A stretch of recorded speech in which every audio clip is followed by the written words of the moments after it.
कल देश का आम बजट पेश होना है। ऐसे में देश भर के लोग टकटकी भरी निगाहों से कल के बजट को देख रहे हैं कि कल क्या कुछ होगा। झारखंड की भी अपनी एक्सपेक्टेशंस है। झारखंड भी सोच रहा है कि कल क्या कुछ आम बजट से झारखंड को मिलने वाला है। हमारे साथ Jharkhand federation of Jharkhand chamber of commerce and industries के अध्यक्ष हैं परेश गटानी। उनसे बात करेंगे। सर, झारखंड की बहुत सारी एक्सपेक्टेशंस है। Federation of Jharkhand chamber of commerce की क्या कुछ एक्सपेक्टेशंस है झारखंड को लेकर, और जो व्यवसायी हैं वो क्या कुछ चाह रहे हैं कल के आम बजट से? पहले तो सभी को नमस्कार।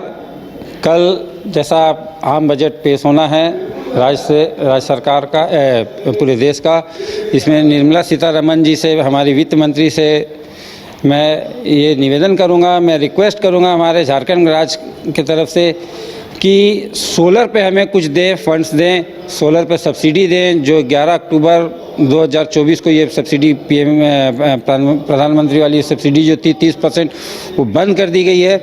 हमें उस पे दें। हमें कॉमर्शियल प्लांट्स लगाने में सब्सिडी दें तो यहाँ पे इंडस्ट्रीज़ काफ़ी आ सकती हैं।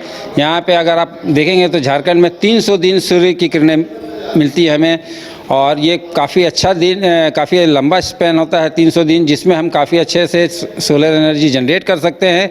हम उसको सेव कर सकते हैं फॉर आवर फ्यूचर। जीएसटी में सरलीकरण करना चाहिए। जीएसटी में काफ़ी कठिनाइयाँ हो रही हैं, काफ़ी हम लोग इसमें, हम व्यापारी वर्ग इसमें काफ़ी समस्या का देख रहे हैं। हमें आप बता दें कि एक जीएसटी के सरलीकरण के कारण अगर नहीं किया जाता है तो एक छोटे मध्यम वर्ग के व्यापारी को साल का 50 से 60 हज़ार रुपये एक्स्ट्रा देना पड़ता है, केवल एक प्रोफेशनल को उनके जीएसटी रिटर्न फाइल करने के लिए। एक सीए को वो देते हैं, और अगर एक अकाउंटेंट रखते हैं तो उसको 25 हज़ार रुपये महीना दिया जाता है, जो साल का 6 लाख रुपए एक्स्ट्रा भार पड़ जाता है। तो छोटे व्यापारी काफ़ी इसमें नाखुश हैं। इससे जीएसटी का सरलीकरण करना चाहिए। इनकम टैक्स की बात करें तो इनकम टैक्स में उसके स्लैब्स को बढ़ाना चाहिए, उससे काफ़ी अच्छे रिटर्न्स फाइल होंगे, काफ़ी फ़ायदा होगा केंद्र सरकार को। तो केंद्र सरकार से मेरा ये निवेदन होगा कि इनकम टैक्स पे देखा जाए, आम जनता के लिए, छोटे मध्यम वर्गीयों के लिए जीएसटी पे देखा जाए, सोलर पे देखा जाए। और ख़ास करके आप देखेंगे झारखंड हमारा एक बहुत ही अच्छा सीनिक ब्यूटी है। झारखंड हमारी बहुत सारी सीनिक ब्यूटी है, जिसमें अगर केंद्र सरकार इसमें कुछ हमें फ़ंड अलॉट करती है, जो अभी बहुत कम है, अगर वो उसको बढ़ा देती है तो काफ़ी अच्छा टूरिज़्म डेवलपमेंट हो सकता है झारखंड में। उससे झारखंड के लोगों को रोज़गार मिलेगा, टूरिज़्म का डेवलपमेंट होगा। इनकम टैक्स का दायरा बढ़ना चाहिए, घटना चाहिए? स्लैब जो परसेंटेज है कि उसके ऊपर जो है, जैसे अभी मान लीजिए किसी चीज़ का स्लैब अगर 30% है, 35% है, 40% है, उसको बढ़ा के करना चाहिए कि इनकम में आपका इतना होने के बाद ये बढ़ना चाहिए। जैसे 5 लाख पे आपको कुछ परसेंटेज लगा कोई एक करना है तो उसको 7 लाख करना चाहिए, 7 है तो उसको 10 करना चाहिए। ये कि इनकम अगर आपका जैसे मतलब 10 लाख के ऊपर आपको अगर इनकम टैक्स लगेगा, उसको 15 लाख करना चाहिए, 15 लाख पे लगाना चाहिए। क्योंकि चैम्बर से छोटे व्यापारी भी जुड़े हुए हैं। छोटे व्यापारियों के लिए क्या, क्योंकि महंगाई भी जो है ये भी एक बड़ा मुद्दा है। ये छोटे व्यापारियों के लिए ही मैं कह रहा हूँ, बड़े व्यापारियों को तो उससे कोई फ़र्क नहीं पड़ेगा। छोटे मध्यम वर्गीय जो व्यापारी हैं, जो एमएसएमईज़ हैं, उनको इसमें काफ़ी राहत मिलेगी। अगर उस स्लैब को बढ़ा दिया जाए तो उसको काफ़ी राहत मिलेगी। अगर सोलर पे सब्सिडी मिलती है केंद्र से तरफ से, तो एमएसएमईज़ जो हैं वो सोलर प्लांट्स लगा सकते हैं।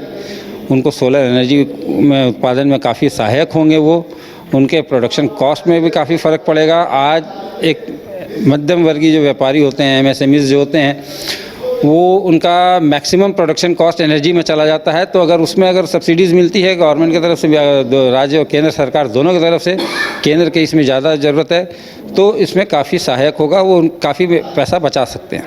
राज्य सरकार लगातार 1,36,000 करोड़ की मांग कर रही है, बकाया कहा जा रहा है। अगर ये राज्य को मिलता है तो झारखंड को कितना लाभ मिलेगा? राज्य सरकार काफ़ी समय से 1,36,000 करोड़ की मांग कर रही है।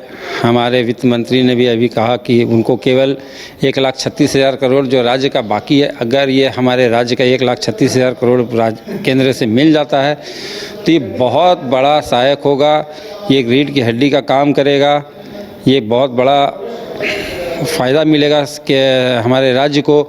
इससे राज्य के काफ़ी डेवलपमेंट्स हो सकते हैं, होंगे। और हमारी सरकार, हेमंत सोरेन जी की सरकार इस पे निरंतर प्रयासरत है। हमारे वित्त मंत्री इस पे निरंतर प्रयासरत हैं कि हमें किसी तरह ये फंड मिले, और ये फंड मिलने से राज्य बहुत उन्नति करेगा और तरक्की करेगा। बहुत बहुत धन्यवाद सर। तो चलिए, ये फंड मिलने से राज्य बहुत उन्नति करेगा। साथ ही इन्होंने कहा कि टूरिज्म के सेक्टर में बढ़ावा देने की ज़रूरत है, और जो टैक्स का स्लैब है उसको लेकर भी इन्होंने बातें कही है। साथ ही सोलर एनर्जी में अगर केंद्र सरकार की ओर से ध्यान दिया जाता है तो आने वाले समय में झारखंड में उन्नति हो सकता है, झारखंड का विकास हो सकता है। तो कल सबकी निगाहें हैं कि कल क्या कुछ होता है। आम बजट पेश होता है तो उसमें झारखंड के एंगल से क्या कुछ निकल कर सामने आता है। न्यूज़ बाइस्कोप के लिए कैमरा पर्सन गौरव के साथ नीरज कुमार, रांची। 5 राज्य, 61 शहर, 150 प्रोजेक्ट और एक वास्तु विहार। नई सोच, नया घर। बनाए रखिए अपना प्यार, सेवा में है वास्तु विहार।